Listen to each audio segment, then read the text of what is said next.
Hallo Mädels und Jungs, ich bin Eddie, das ist eine KTM 97 Duke und wir fahren sie heute Test. Die 97 Duke, ein wirklich tolles Motorrad, hier schon mit Kettenschmierung verbaut, hat einen Schaltautomat, das heißt rauf und runter schalten ohne Kupplung. Ihr braucht eigentlich nur schalten, sonst nichts. Und was KTM noch hat, ist eine wirklich tolle Soundanlage. Das ist einfach nur unglaublich.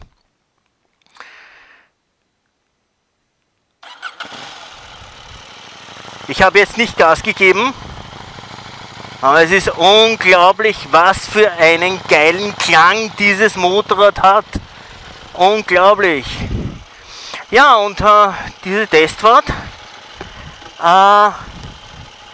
ist natürlich, um zu schauen, wie ich mit dem Motorrad zurechtkomme. Oder das Motorrad mit mir. Und wie ihr seht, kein Schalten mit Kupplung, sondern einfach nur am Ganghebel anziehen. Und ist einfach nur traumhaft. Diese Vibrationssache, die die meisten sagen, ist, ich kann eigentlich wirklich nichts feststellen. Ich fahre jetzt 55 km/h im 5. Gang bei 2000 Umdrehungen und merke davon gar nichts. Aha.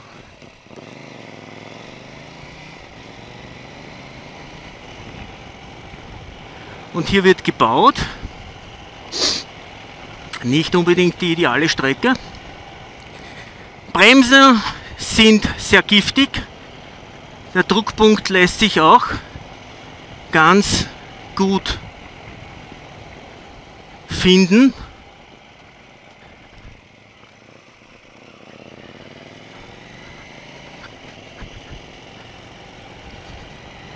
Das Einzige, was man aufpassen muss, ist beim Schaltautomat in niedrigeren Drehzahlen bei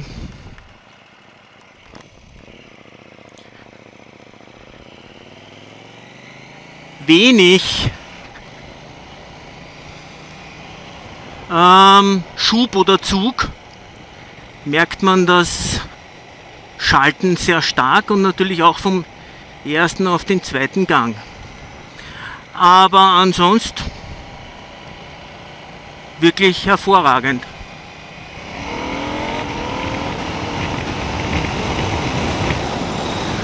Und es ist natürlich eine Gewöhnungssache, wenn man noch nie mit einem Schaltautomat unterwegs war, dann ist man instinktiv versucht, immer wieder vom Gas zu gehen,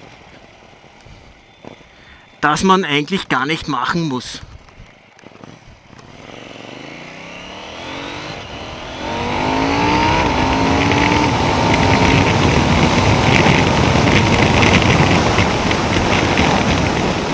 Und ja, natürlich nicht alle Gänge ausgedreht, aber von der Beschleunigung her wunderbarer Anzug. Lässt sich super durchschalten. Eine sehr nette Anzeige. Ja, und sie steht nicht auf Track oder auf Sport oder sonst irgendetwas, sondern sie steht einfach nur auf Street. Und das ist eigentlich eine gute Einstellung. Einzig der Motor natürlich unter 2000 Umdrehungen ist eine Drehzahl, die nicht unbedingt ihm beliebt. Aber ja, und die Spiegel sind sehr gewöhnungsbedürftig. Aber ansonsten ein echt tolles Motorrad, das auch vom Handling her sehr einfach ist. Das ist, man braucht nur ein wenig mit dem Gesäß auf dem Sitz hin und her rutschen und das Motorrad kommt von einer Seite zur anderen wie von alleine und ist auch hier so zum Fahren wirklich hervorragend. Natürlich ist diese Scheibe nicht original, die ist dazu gebaut und vibriert auch.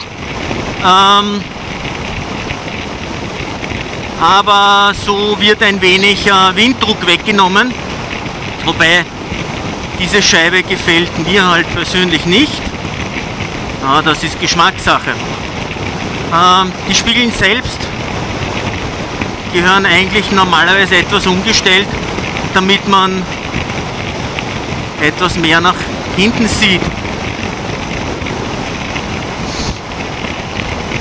Ja, was soll ich noch sagen? Die Bremsen haben einen relativ guten Druckpunkt. Es ist nicht so, dass er schwammig ist und sie packen auch sehr gut zu. Das ABS selbst habe ich erst am Hinterrad gemerkt, dass es regelt. Ist eigentlich sehr feinfühlig und nicht unbedingt störend jetzt für den Fahrer.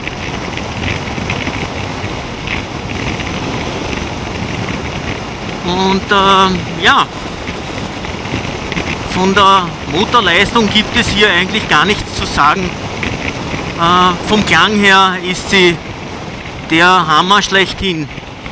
Das Einzige, was man sich etwas angewöhnen muss, ist, dass man den Schalthebel einfach etwas härter drückt, wenn man noch nie mit Schaltautomat gefahren ist.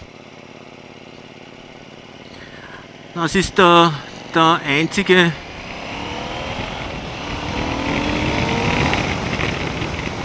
Unterschied. Aber die Bremsen packen wirklich sehr gut zu, sehr leichtgängig, 2 Fingern zum Ziehen und ja, vom Sitz her ist recht angenehm, nicht unbedingt sehr dick, aber er ist wirklich gut gepolstert und wird in dieser Polsterung wahrscheinlich auch Langstrecken zulassen.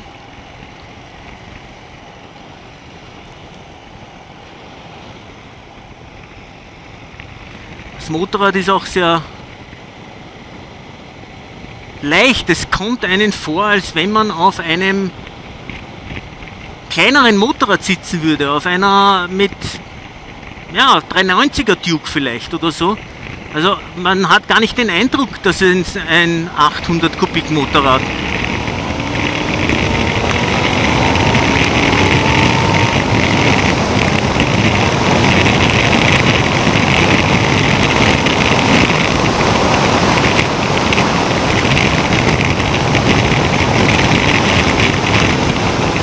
Ja, 6. Gang, bei 5.000 bis 6.000 Umdrehungen merkt man doch ganz feine Vibrationen auf den Fußrasten. Nicht unangenehm, aber sie sind spürbar. Und wie gesagt, gerade bei der Drehzahl 5.000 bis 6.000 Umdrehungen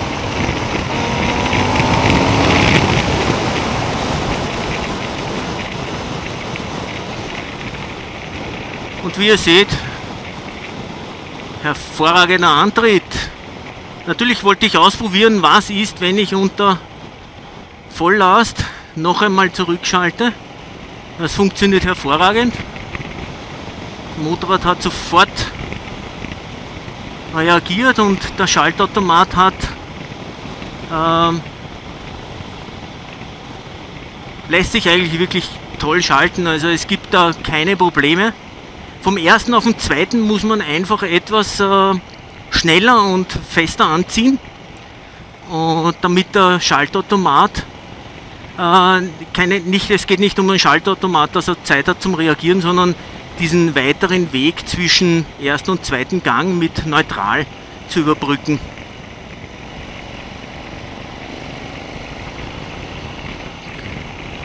Und der Zweizylinder, vierter Gang, hier starke Steigung, hat schon eine wirklich tolle Leistung und Drehmoment und zieht hier an. Man glaubt doch gar nicht, man sitzt auf einen Zweizylinder, außer wenn man wirklich mit Vollgas beschleunigt.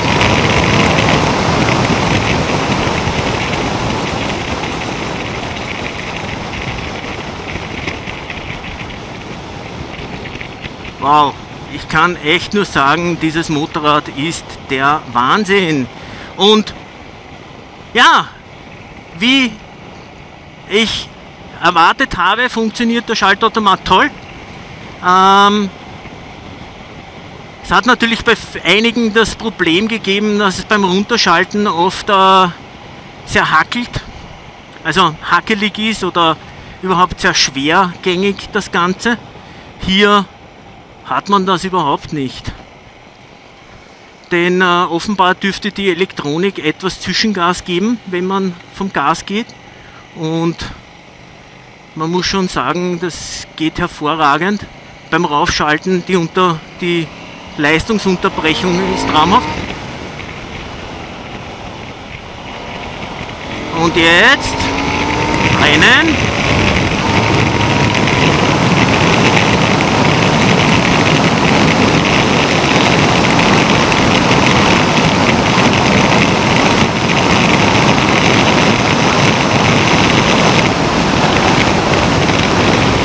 Ja, ich wollte nur mal schauen, im 5. Gang, wie sie so im 6., wie sie anzieht. Natürlich, wenn man die Gänge ausdreht, geht das viel flotter.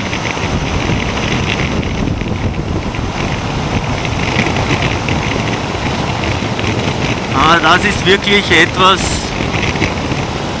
wo man sagen kann, wow.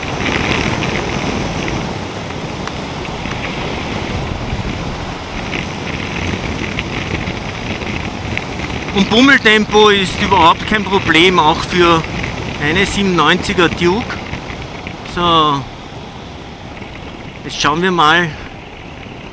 6. Gang bei 50, 55 ist nicht ihre Drehzahl.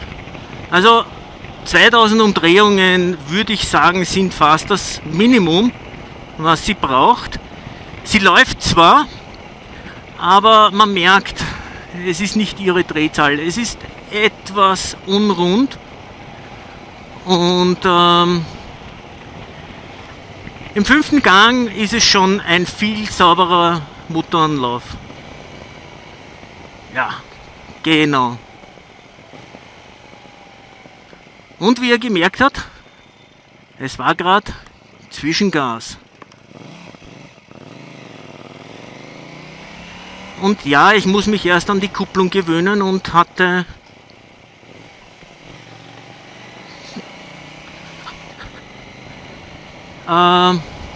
sie ist nicht für mich eingestellt für 2 Fingerkuppeln, sondern für 4 Fingerkuppeln, leider.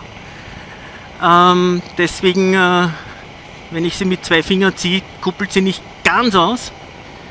Und das Schaltautomat schalten muss ich mich auch erst gewöhnen, weil ich immer wieder versucht bin zu kuppeln und auch vom Gas zu gehen. Und das ist ja eigentlich gar nicht notwendig. Und ja. Ansonsten, das Motorrad ist, wie gesagt, man nimmt an, man sitzt auf einer 390er Duke und nicht auf einer 97er. Also es ist wirklich eine tolle Sache. Und schon wieder gekuppelt.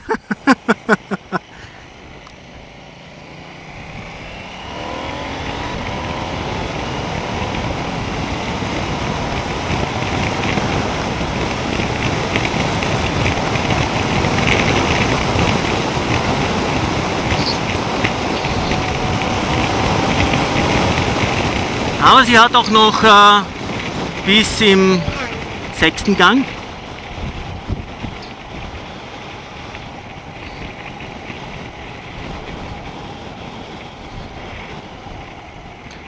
Und ich kann gar nicht sagen, dass es so nervös am Gas ist, wie viele oft meinen, dass man,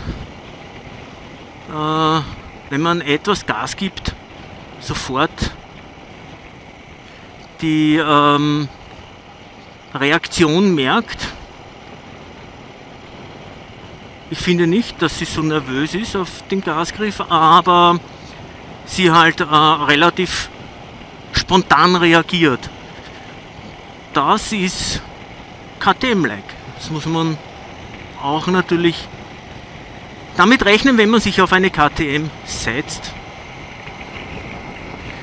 Ja.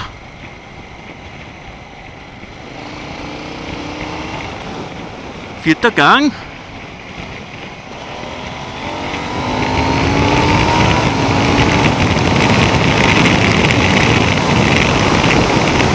Das geht dahin wie Butter.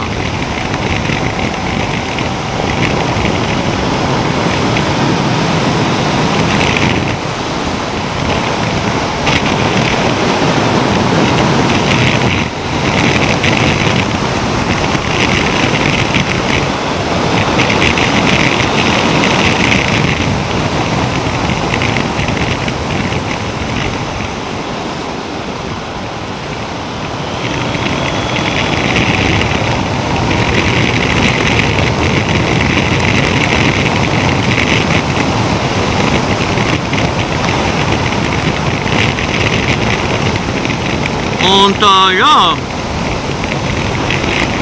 auch ohne Scheibe würde jetzt der Winddruck nicht wirklich extrem sein. Also ich empfinde ihn als sehr, sehr wenig und minimal. Und ja, jetzt werden wir mal schauen, wie es mit der Bremse ist. Ja, genau.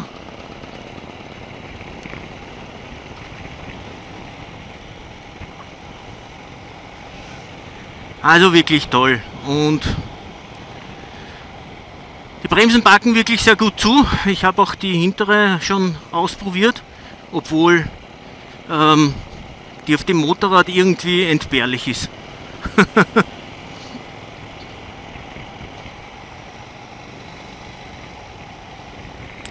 Und ja, ideale Drehzahl ist ab 2000 Umdrehungen aufwärts, wobei ich der Meinung bin, dass 2,5 dem Motor einfach viel besser stehen.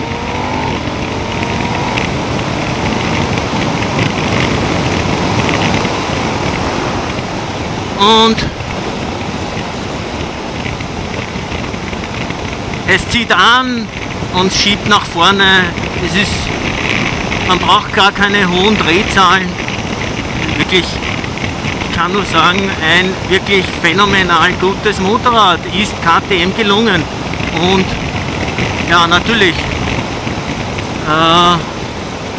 ich glaube auch, dass ich meinen Favoriten auserkoren habe, wobei natürlich einige Testrunden noch anstehen, aber ich glaube, dass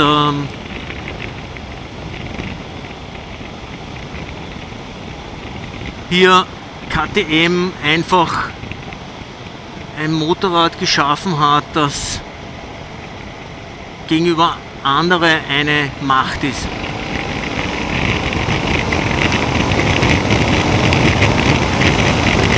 Fünfter Gang und zieht auch hervorragend an. Alles in Ordnung. Man muss nicht im zweiten, dritten Gang von der Ortschaft weg beschleunigen. Es geht auch im fünften.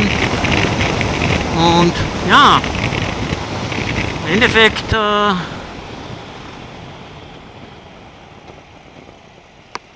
bin ich jetzt auf der Bundesstraße und werde dann einmal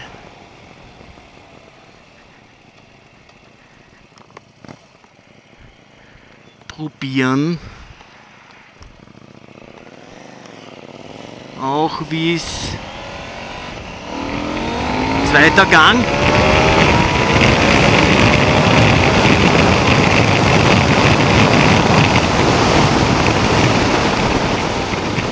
Ja, hervorragend, und wie ihr seht, sobald man im höheren Drehzahlbereich ist, blinkt es orange und sagt, wir sind schon kurz vorm Ende.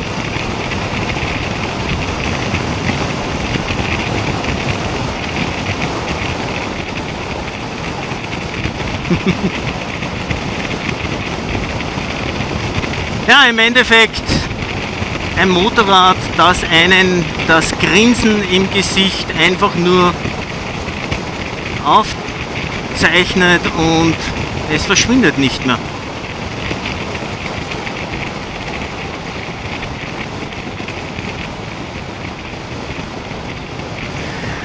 Ja, was soll ich sagen? Bremsen, Fahrwerk. Ich konnte momentan noch nichts Negatives finden. Einen Bremsflüssigkeitsbehälter, der Klarsicht ist, somit jederzeit sichtbar, wie viel Bremsöl drinnen. Ein Horner, der keinen Blinker hat und für den Überholvorgang eine Ewigkeit benötigt.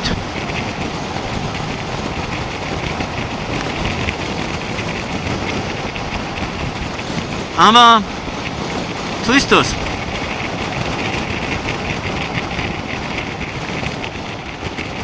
Und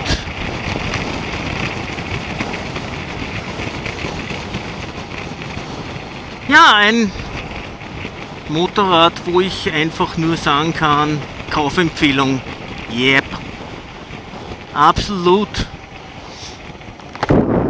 Es macht Spaß, es hat ein Fahrwerk, das sehr geradlinig arbeitet, keine Unruhe, motorisch einwandfrei, für einen Zweizylinder kaum Vibrationen, bis Leistung, ein Schaltautomat, der absolut toll arbeitet und zeigt,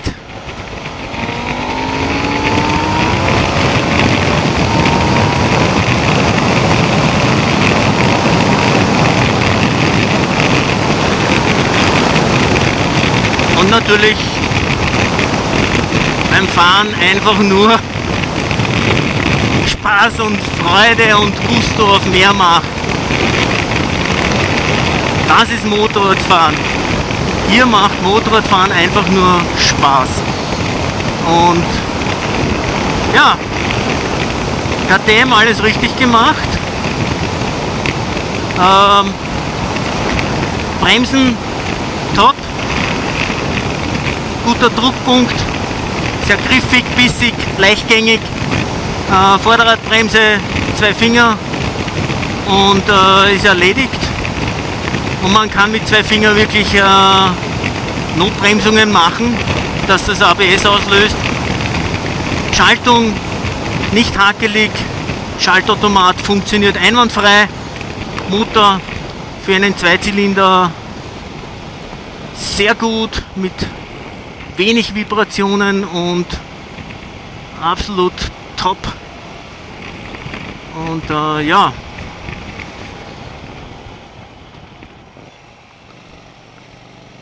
ist für mich einfach nur eine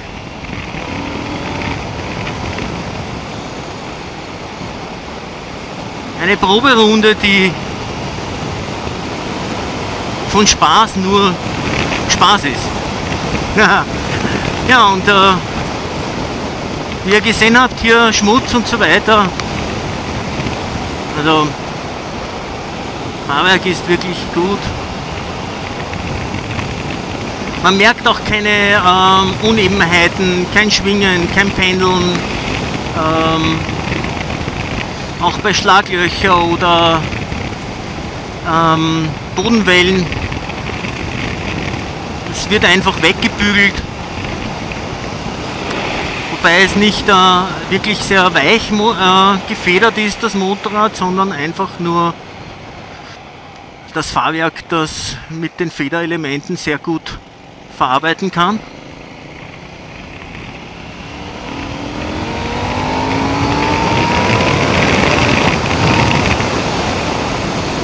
Und ja, ich war schon wieder beim Gas wegnehmen. Man muss sich wirklich erst an so etwas gewöhnen und das ist wirklich nicht einfach.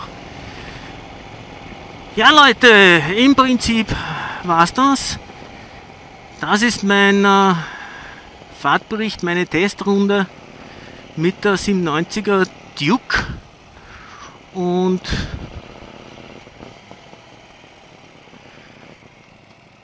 mir bleibt nur mehr eines zu sagen, wie immer, oben bleiben.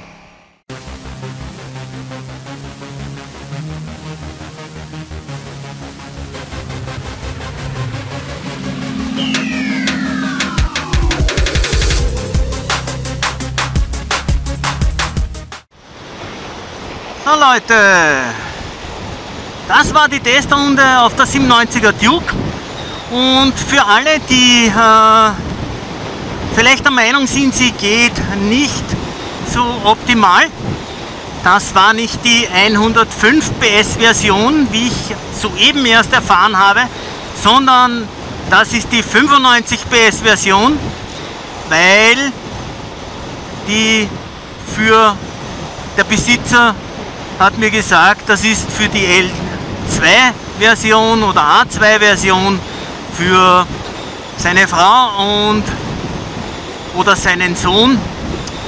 Auf jeden Fall ist sie um 10 PS gedrosselt und geht phänomenal gut und wirklich toll. Also das dazu. Und ja, bei KTM wurde mir gesagt, dass der Motor eigentlich früher am Anfang sehr viel mehr Leistung hatte, rund 120, 125 PS, wurde aber dann gedrosselt, damit er mehr Laufruhe hat und